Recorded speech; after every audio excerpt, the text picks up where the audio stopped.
এই আলোচনা সভার আয়োজন করা হয়েছে এই উদ্দেশ্যেই, যাতে একটা জনসচেতনতা আমাদের মধ্যে তৈরি হয়। আমরা বিভিন্ন স্টেক হোল্ডারের বিভিন্ন ক্যাটাগরি থেকে আমরা এখানে আছি, যার যার লেভেল থেকে হামের প্রাদুর্ভাব নিয়ে যাতে কোনো কুসংস্কার বা মিসলিড কোনো ইনফরমেশন কারোর মধ্যে না যায়, এর উপসর্গগুলো কি, এবং যে কোনো উপসর্গে আসলে নিজেরা ব্যবস্থা নেওয়ার চাইতে ডক্টরের শরণাপন্ন হয়ে ব্যবস্থা নেওয়া উচিত।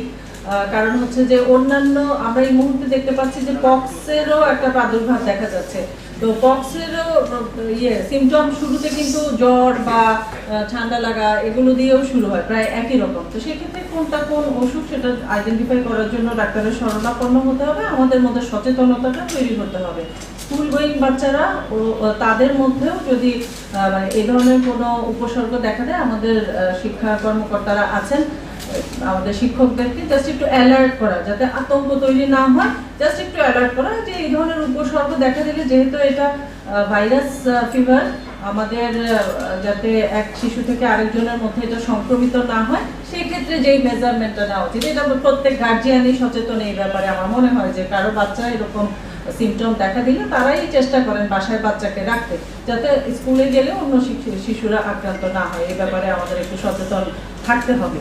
আর কারোর মধ্যে কোনো কুসংস্কার যেন এটা নিয়ে তৈরি না হয়, এটি হচ্ছে আমাদের প্রত্যাশা।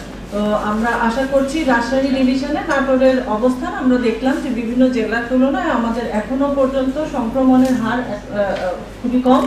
আমরা চাই যেন এই সংখ্যাটা আর না বাড়ুক, সবার মধ্যে সচেতনতাটা তৈরি হোক এবং প্রত্যেকটি শিশু সুস্থভাবে যেন সামনের দিনগুলোতে সুস্থভাবে বেঁচে থাকতে পারে, এটাই আমাদের প্রত্যাশা। শিশু আক্রান্ত হলে তার যথাযথ ট্রিটমেন্ট যাতে হয়, সেই ব্যবস্থাটাও আমাদের নাটোরের স্বাস্থ্য বিভাগের কাছে আছে।